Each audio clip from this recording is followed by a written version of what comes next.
1 Korintus 2 mulai ayat 6. Kita akan baca ayat ini. Dalam kemenangan Tuhan Yesus atas maut dan dosa itu dimulai dengan penderitaan, penganiayaannya. Masih ingat ya? Nah, saya tanya dulu, siapa di sini yang belum pernah lihat film The Passion of Christ? Ada yang belum pernah lihat? Seperti sudah lihat semua? Sudah ya? Itu film luar biasa. Saya baca kisah pembuatan film itu. Siapa sutradaranya? Siapa direkturnya? Mel Gibson. Dia orang Katolik, very devoted Catholics, orang Australia. Nah, suatu hari kita tahu dia sudah main banyak film, bukan? Ya, banyak sekali. Suatu hari Roh Kudus datang kepada dia, minta, Mel, buatkan aku sebuah film tentang Yesus. Sebagai produser, langsung mikir bisnis. Dia bilang, Tuhan, sudah banyak film tentang Yesus, apa laku kalau buat lagi? Pacar bukan berpikir seperti itu. Tapi Roh Kudus minta jelas, yang ini lain. Filmkan tentang Yesus 3 jam terakhir hidupnya. Wah, dia tersentak mendengar itu, 3 jam terakhir. Maka itu kalau kita lihat film itu, begitu adegan pertama tentang apa? Ayo, saya tes ini, betul-betul pernah nonton nggak? Ayo, tentang apa? Begitu film itu diputar pertama, nah berarti nggak nonton dong. Ayo, kalau begitu, kok lupa? Bagaimana bisa lupa? Kalau saudara lupa, berarti kita lupa juga sengsara Yesus. Bukan, di Getsemani. Di Getsemani, di taman Getsemani waktu dia berdoa. Karena itu 3 jam terakhir. Maka itu dari Getsemani sampai dia mati, 3 jam itu dia filmkan, itu luar biasa. Nah, tapi masalahnya dia harus mendapatkan cambuk asli tentara Roma. Dia harus, untuk menunjukkan betapa ngerinya penyiksaan itu. Maka dia terbang ke Vatikan. Dia minta izin kepada Paus untuk bawa senjata itu ke Hollywood. Dia datang ke kira-kira 6 atau 7 make up artis, tahu ya, untuk menggambarkan luka. Ternyata tidak ada satu ahli make up yang terkenal di Hollywood bisa membuat luka palsu dengan cambuk yang pakai paku itu. Maka itu kalau saudara baca kisah pemerannya siapa? James siapa? Cavier, saya lupa susah namanya. Jadi kalau saudara ingat lagi film itu, cambukan pertama itu benar, nggak bisa dibuat. Jadi waktu cambuk pertama kena punggungnya itu tercabik. Maka itu film itu berhenti sekian bulan, tunggu luka itu kering dulu.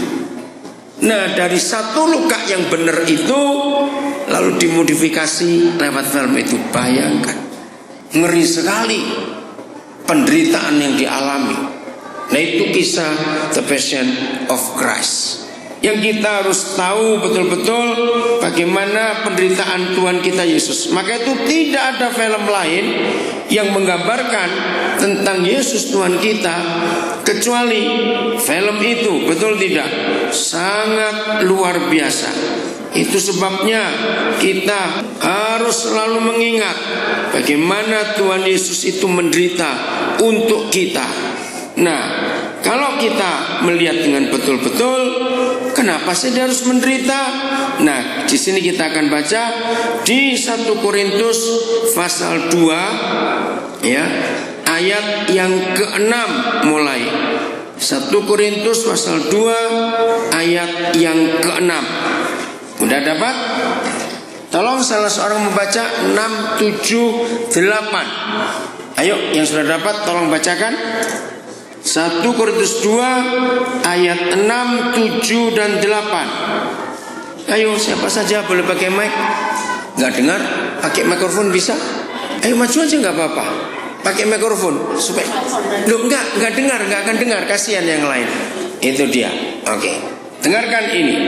Saya akan bacakan dari bahasa Inggrisnya ini. Now, we do speak wisdom among the mature, but wisdom not of this age or of the rulers of the age who are perishing. But we speak the hidden wisdom of God in a mystery. Ini saya suka. Which God predestined before the ages for our glory, which none of the rulers of this age knew. For if they had known it, they would not have crucified the Lord of glory. Renungkan kalimat terakhir ayat 8.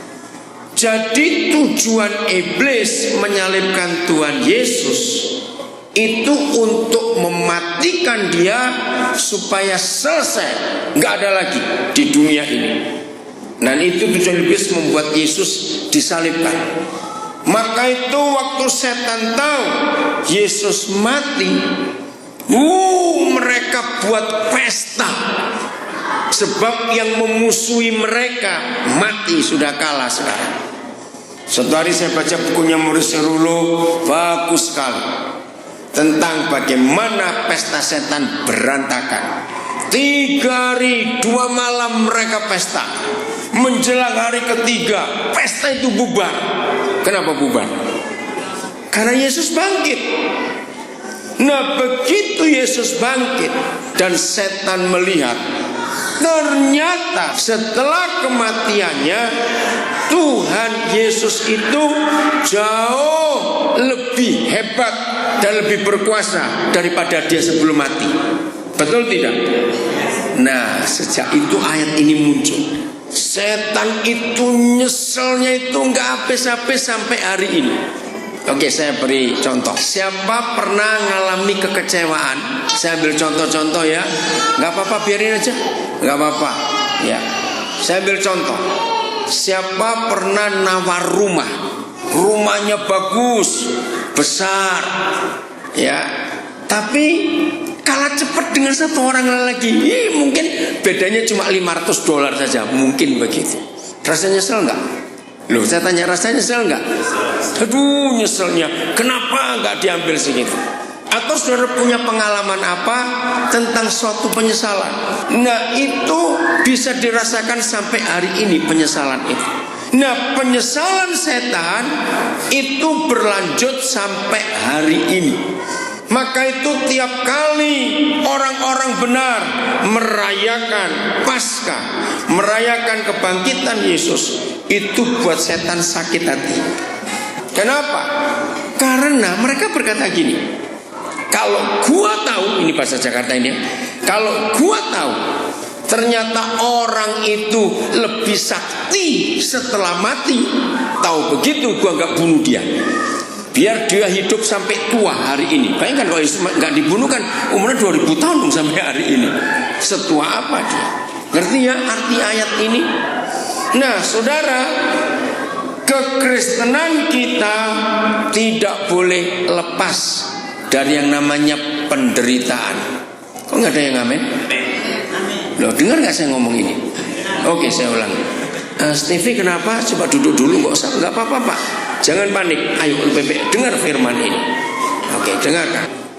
Kalau kita mau melihat kembali hikmat yang luar biasa ini, coba saudara lihat Alkitab saudara di ayat 6. Berarti ada berapa macam hikmat? Kalau saudara tidak menghormati firman Tuhan, Tuhan pun gak akan menghormati kita. Katakan amin itu. Usahakan harus bawa Alkitab. Kalau rasa berat, terus semua sudah ada di smartphone sekarang. Apa susahnya? Setuju saya ngomong ini? Maaf. Orang yang tidak menghormati Yesus dan firman-Nya, jangan harap Tuhan akan menghormati orang itu. Serius, anak-anak muda kalian harus rajin bawa Alkitab. Coba keluarkan handphone saudara, ada? Masa di handphone saudara gak ada Alkitab? Yang lain gimana? Nah iya, Bapak buka 1 Korintus 2. Maaf ya saudara, mulai hari ini biasakan Enggak layak. Kalau saudara mengaku Kristen tidak mengasihi firman Tuhan, sangat tidak layak. Ambil keputusan hari ini saudara menghormati Tuhan, karena firman ini segala-galanya dalam hidup kita. Hanya orang sombong yang gak butuh Tuhan. Katakan amin. Betul, hanya orang sombong. Banyak orang ke gereja alasannya pamer pakaian. Banyak orang ke gereja alasannya supaya hebat ini, supaya hebat itu. Maaf, kita harus merubah konsep hidup kita mulai hari ini. Firman itu segala-galanya. Tanpa firman kita nggak bisa apa-apa. Ingat Yohanes 1 ayat 3, segala sesuatu dijadikan oleh karena firman. Tanpa firman nggak ada satupun yang telah jadi. Dan kita harus hormati firman ini. Maaf, apa gunanya kita mengaku Kristen, kita berdoa, tapi firman kita abaikan? Tidak akan ada berkat Tuhan. Saudara boleh sehebat apa melayani Tuhan, aktif di musik, aktif di pujian, aktif sekolah minggu, aktif ikut doa, aktif itu ikut apa, tapi firman tidak saudara hargai. Maaf, kalau saudara mau marah silakan marah kepada saya akan tanggapi. Karena tanpa firman kita nggak bisa apa-apa. Oke, setuju? Sekarang buka Alkitab saudara. Hitung di ayat 6 ada berapa macam wisdom. Saya minta saudara lihat Alkitab saudara. Ada berapa macam wisdom, hikmat. Ada berapa macam hikmat. Hitung. Ayo. Ada berapa? 2. Bukan, salah, bukan 2. Baca baik-baik. 3. Ayo, ada berapa yang lain? 6 dan 7. Ada berapa macam? 3. Iya, ada 3 macam hikmat. 1 hikmat yang dari dunia ini. 2, pertama hikmat dari manusia. Kedua hikmat dari penguasa dunia ini. Yang ketiga adalah hikmat dari Papa kita. Nah, inilah 3 macam wisdom yang dunia itu punya. Hikmat dari dunia, hikmat dari manusia itu seperti ini. Ya gak apa-apa lah, dosa putih, bohong dikit. Nah itu hikmat manusia, gak apa-apa. Iblis punya hikmat juga dari penguasa dunia ini. Itu yang kita harus tahu. Hikmat iblis adalah kamu disakiti, balas, curi aja milik orang itu. Toh dia juga gak tahu. Nah itu hikmat dari iblis. Hikmat manusia akan lewat. Hikmat iblis lebih lagi, who are perishing, yang akan dibinasakan. Tapi yang tinggal tetap adalah hikmat Tuhan. Nah hikmat Tuhan ini yang tahu hanya Kristen dewasa. Maka itu dikatakan, now we do speak wisdom among the mature. Kepada orang-orang Kristen yang dewasa, bukan yang anak-anak. Nah saudara, Kristen yang dewasa ternyata hanya ditandai dengan 1 tanda untuk bisa mengerti hikmat ini, yaitu siap untuk menderita. Ingat tadi saya sudah bahas kekecewaan iblis sampai hari ini. Kalau mereka tahu sebelumnya bahwa Yesus Tuhan itu jauh lebih hebat sebelum disakiti dan dibunuh, maka setan gak akan bunuh Yesus. Bayangkan kalau sampai iblis tahu hikmat itu, kita gak jadi diselamatkan. Nah hikmat ini yang ayat 7 katakan, but we speak the hidden wisdom of God in a mystery, dalam sebuah rahasia. Nah saya tanya, kalau Papa sendiri berkata hikmat ini ada di dalam sebuah rahasia, berarti gampang dicari atau susah dicari? Ayo, gampang dicari atau susah dicari? Susah. Maka itu kita harus jadi Kristen yang dewasa. Ya, saya tinggalkan dulu 1 Korintus 6. Kita lihat 1 Korintus 3. 1 Korintus pasal 3. Satu hari Paulus berkata seperti ini. 1 Korintus pasal 3 ayat 1. Ya, saya akan baca. And I, brothers, was not able to speak to you as to spiritual people, but as to fleshly people. Ini alasannya. 1 Korintus 3 ya. As to infants in Christ, I give you milk to drink, not solid food, for you were not yet able to eat it, but now you are still not able. Sekarang pun belum.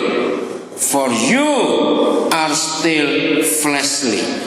For where there is jealousy and strife among you, are you not fleshly? And do you not live like unregenerate people?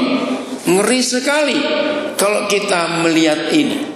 Maka itu Kristen kita nggak boleh terus Kristen anak-anak, harus Kristen yang dewasa. Tanda kedewasaan Kristen kita ditandai dengan makanan keras atau makanan lembek. Betul?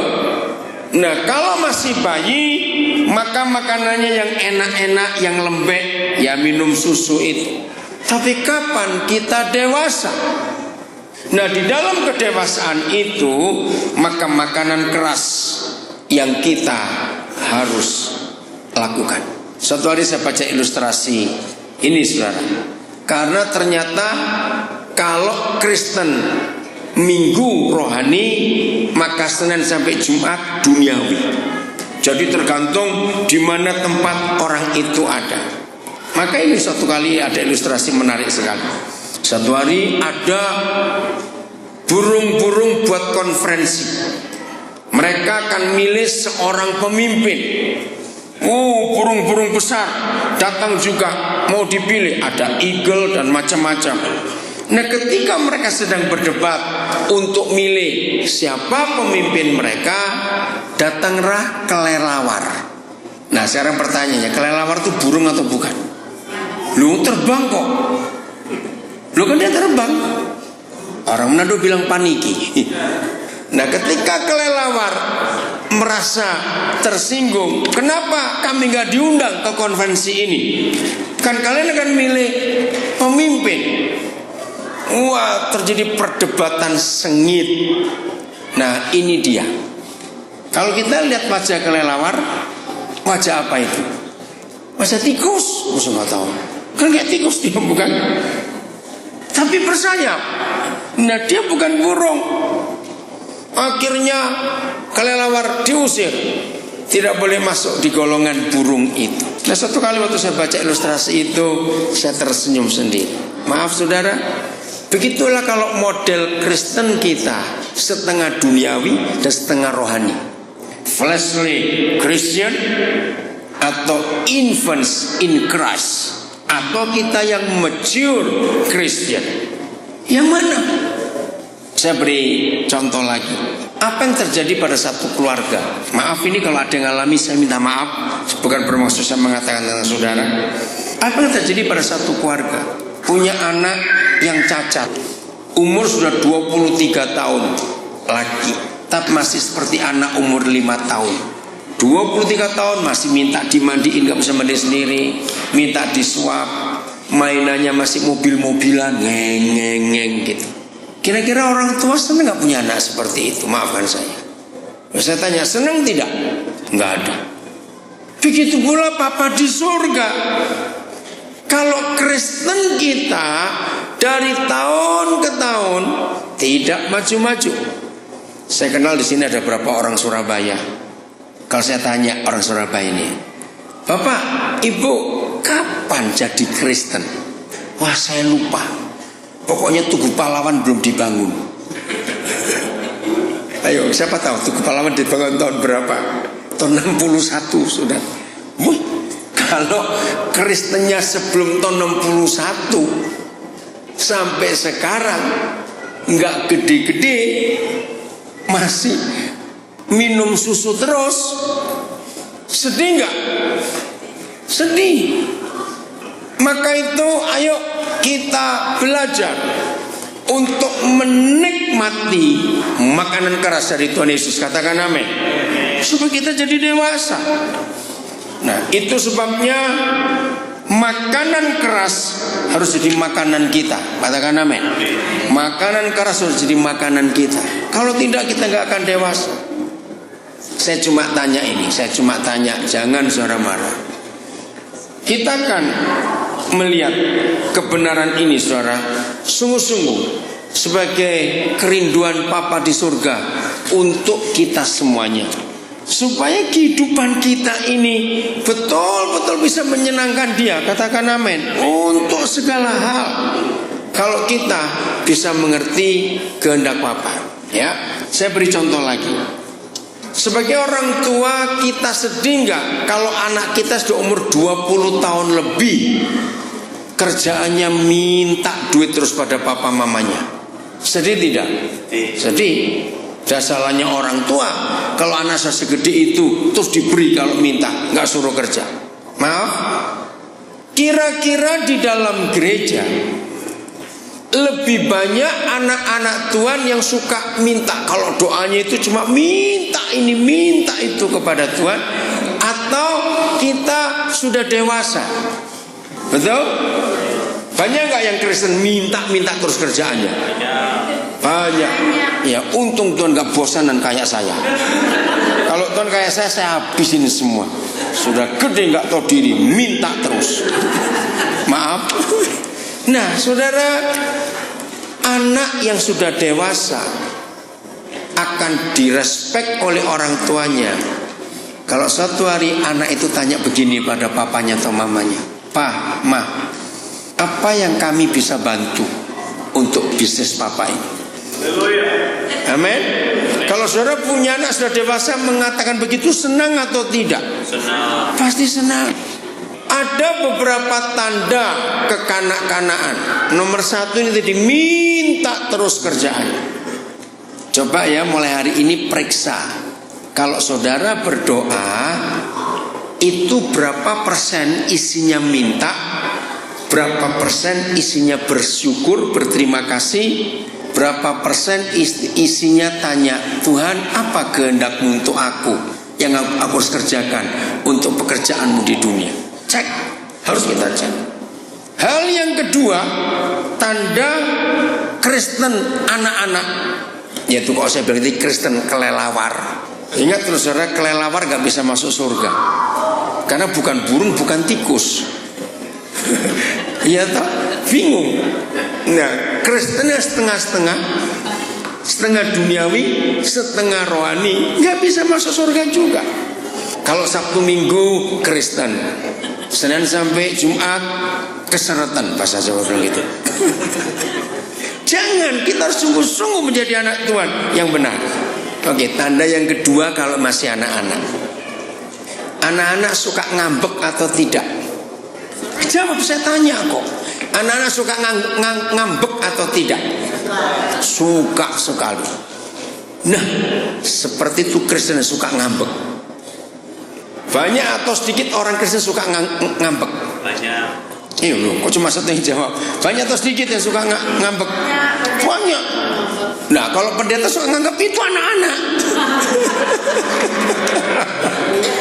Betul. Iya, itu harus bertobat. Anak-anak itu suka ngambek, suka tersinggung. Permintaan gak dituruti, pasti ngambek, berontak. Nah, itu anak-anak. Jangan nunjuk orang lain, ya, awas. Jangan nunjuk orang lain. Lihat ke diri kita sendiri ya. Siapa pernah mikir begini? Neneknya dosa itu apa? Tahu kata neneknya dosa? Ngerti gak istilah itu? Ayo, siapa bisa jawab? Apa neneknya dosa? Jadi sumbernya dosa itu apa? Iblis bukan? Oh, jangan nyalakan iblis. Iblis itu gak usah disalahkan, dari dulu sudah salah. Ngapain pusing-pusing nyalakan dia? Gosip bukan? Neneknya dosa itu namanya tersinggung. Itu neneknya dosa. Oke, saya mau tunjukkan nih, tersinggung. Dikit-dikit ngambek, dikit-dikit ngambek. Nah, itu dia. Enggak, ngasih persembahan lupa ditulis namanya, marah. Banyak atau sedikit orang Kristen kayak begitu? Banyak. Nah ayo, banyak atau sedikit? Banyak. Padahal Tuhan Yesus bilang, kalau tangan kanan memberi, tangan kiri jangan tahu.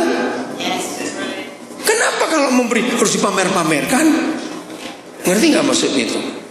Laporan keuangan harus ada, tapi gak usah ditunjuk-tunjukkan. Nah, itu ciri-ciri Kristen yang anak-anak, belum dewasa.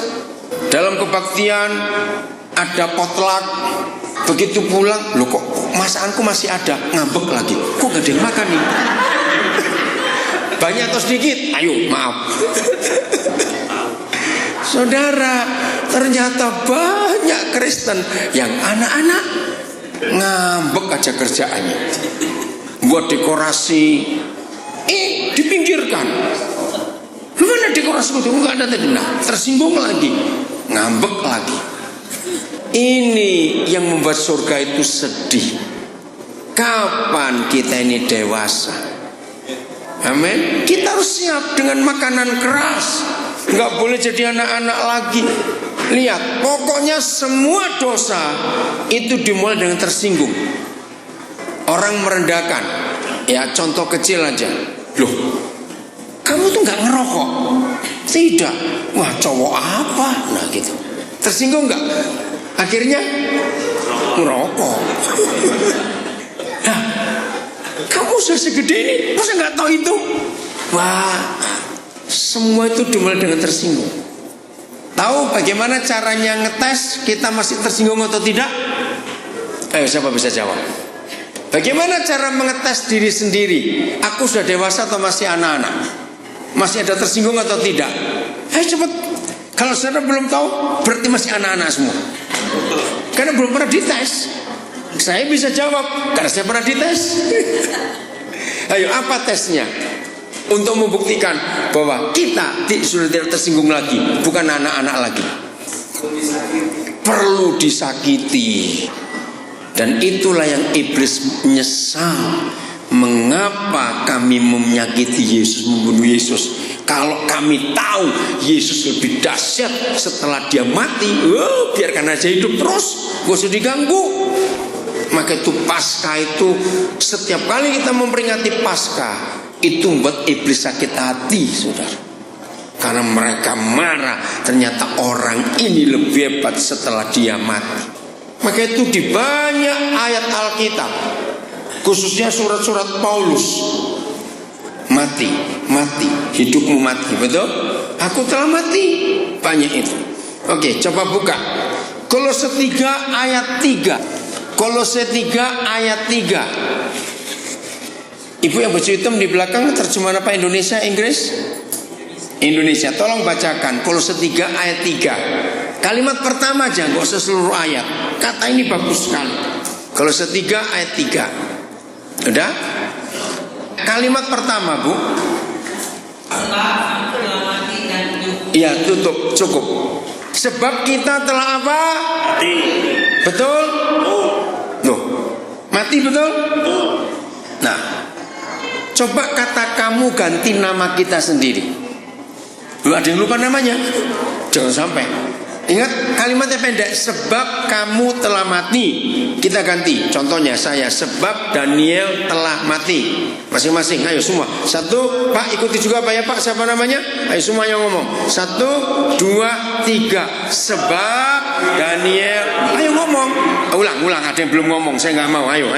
1, 2, 3. Sebab Daniel. Loh, namanya sendiri. Ulang lagi. Ada nggak bisa gimana ini? 1. Ini kok saya nggak kayak ngajar anak TK jadinya. Aduh. Maaf. 1, 2, 3. Sebab Daniel telah mati. Oke. Apa buktinya orang itu mati? Ayo, apa buktinya kalau orang itu sudah mati? Orang mati bisa ke kasino? Loh, tanya kok. Bisa gak? Belum bisa. Orang mati bisa diajak minum, mabuk? Nah, suatu hari ini ilustrasi lagi. Suatu hari ada seorang anak Tuhan ke funeral, ya, tapi yang waktu viewing, belum pemakamannya. Nah, kebetulan peti belum ditutup. Nah, waktu anak Tuhan ini berkunjung ke situ, ngajak temannya yang nggak kenal dengan yang meninggal. Ya ikut karena mau pergi ke tempat lain. Ketika dia sampai, ngajak temannya ini kan biasa bukan, untuk menunjukkan rasa empati kita, maka kita kan mendekati petinya enggak? Ya toh? Nah, kebetulan yang meninggal ini wajahnya jeleknya luar biasa. Kebetulan. Nah, ketika anak Tuhan ini sampai di depan peti itu, kebetulan keluarga yang meninggal lagi terima tamu yang lain. Jadi nggak ada orang lain, cuma mereka dua dengan si mayat. Karena dia nggak pernah kenal siapa orang ini, begitu teman anak Tuhan ini melihat orang ini, dia komentar, ya ampun kok jelek bener orang ini. Tiba-tiba dari dalam peti si mati nempeleng. Pertanyaannya, dikubur nggak orang kayak begini?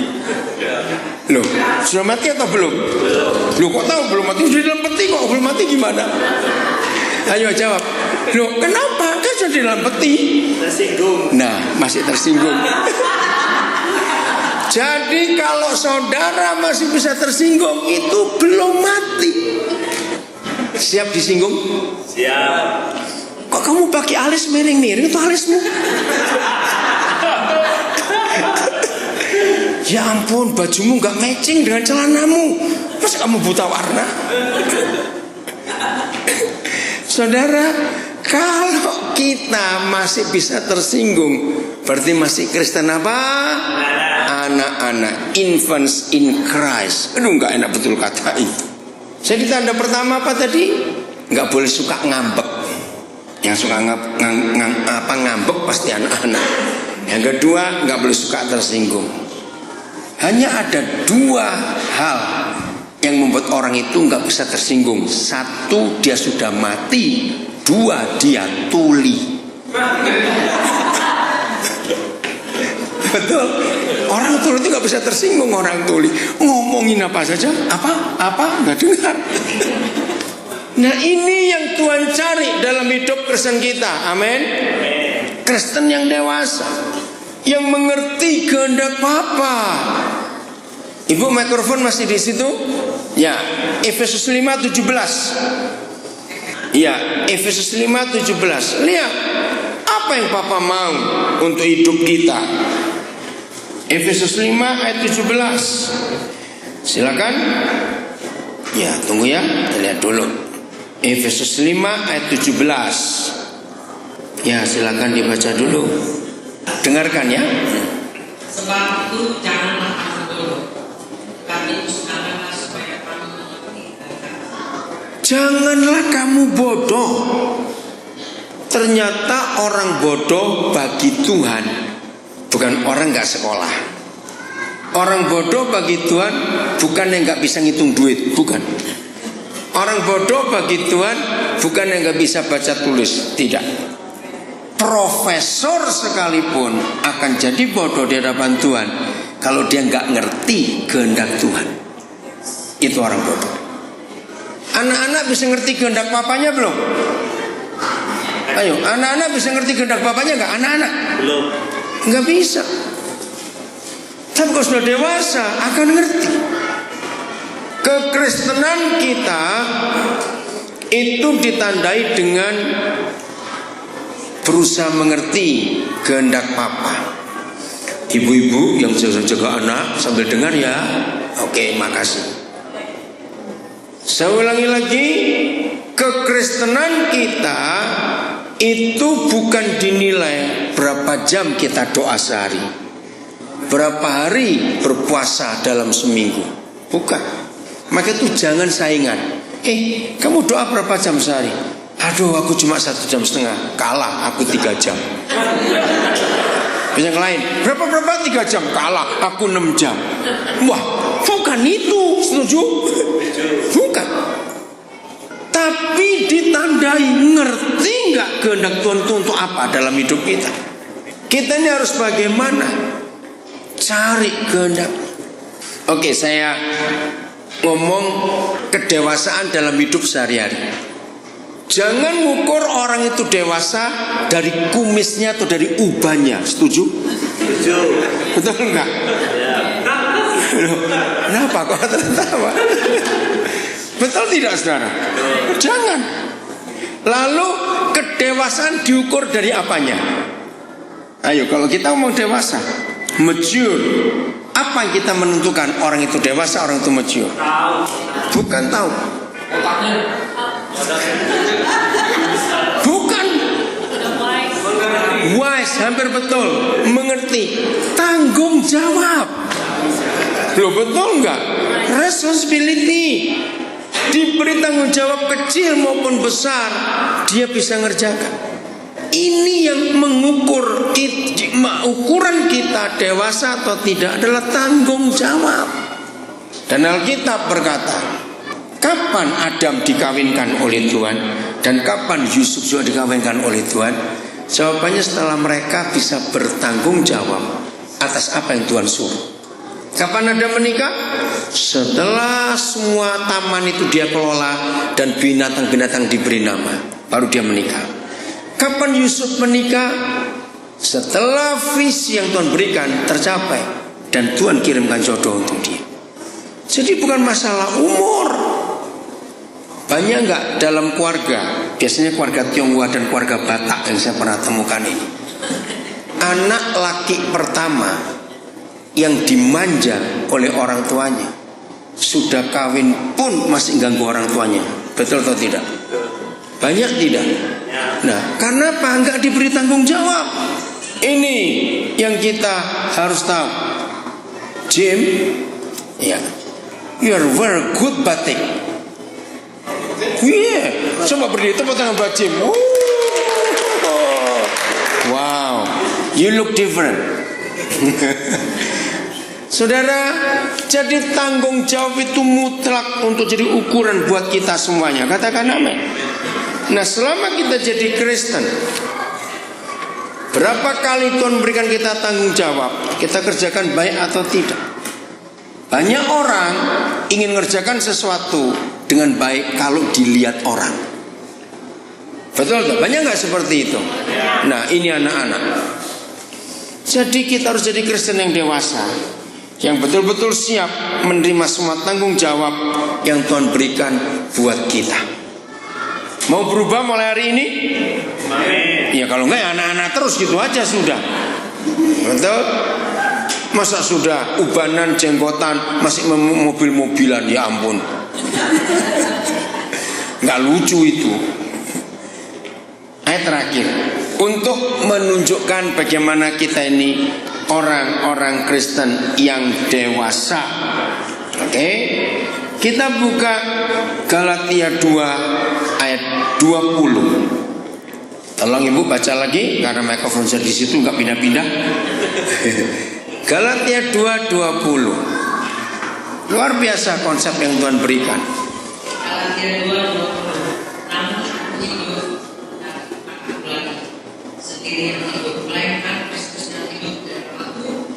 Dan hidupku yang hidup di sekarang dalam daging ini adalah hidup oleh iman dalam anak Allah yang telah mengasihi aku. Ya. Aku hidup, tapi bukan aku lagi. Nah, ini tanggung jawab. Saya beri contoh. Apa yang terjadi kalau ada seorang suami, seorang ayah hidup untuk dia sendiri, enggak untuk keluarganya? Berantakan. Hidup, tapi bukan untuk diri sendiri. Untuk keluargaku aku ini hidup. Aku hidup, tapi bukan aku yang hidup, tapi Kristus. Aku hidup, aku bekerja, aku cari duit, tapi bukan untuk aku, untuk keluargaku. Betul tidak saudara? Bayangkan kalau seorang ayah, anaknya 3 misalnya, dapat duit banyak, tapi untuk judi, untuk beli yang enggak, anak istri cuma dikasih sebagian saja, dia enggak bertanggung jawab. Saudara dan saya hidup, tapi bukan lagi kita yang hidup. Siapa yang hidup? Ya keluarga kita tadi. Untuk mereka. Kalau kita anak-anak Bapa di surga, kita hidup, tapi bukan aku lagi, Yesus yang hidup. Artinya aku hidup untuk Yesus, melakukan kehendaknya, menyelesaikan pekerjaannya. Itu yang Tuhan mau. Satu ayat lagi, Yohanes 4 ayat 34. Pulang dari ibadah Paskah ini, kita akan menjadi pribadi yang luar biasa di hadapan Tuhan. Yohanes 4 ayat 34. Ya, silakan dibaca. Yohanes 4 ayat 34. Kata Yesus kepada mereka, makananku ialah melakukan kehendak Dia yang mengutus aku dan menyelesaikan pekerjaan. Makananku, kata Tuhan Yesus, ialah melakukan kehendak Dia yang mengutus aku dan menyelesaikan pekerjaannya. Nah, ini tanggung jawab. Saudara, kalau kita ingin hidup jadi orang Kristen yang benar, menyenangkan hati Bapa di surga, yaitu tadi, makananku ialah melakukan kehendak Dia, nuruti kehendaknya, bukan kehendak kita, dan menyelesaikan pekerjaannya. Maka Tuhan Yesus akan dipermuliakan lewat hidup kita semuanya. Amin. Happy Passover. Selamat merayakan Paskah. Yesus bangkit dari antara orang mati. Tuhan memberkati kita semuanya.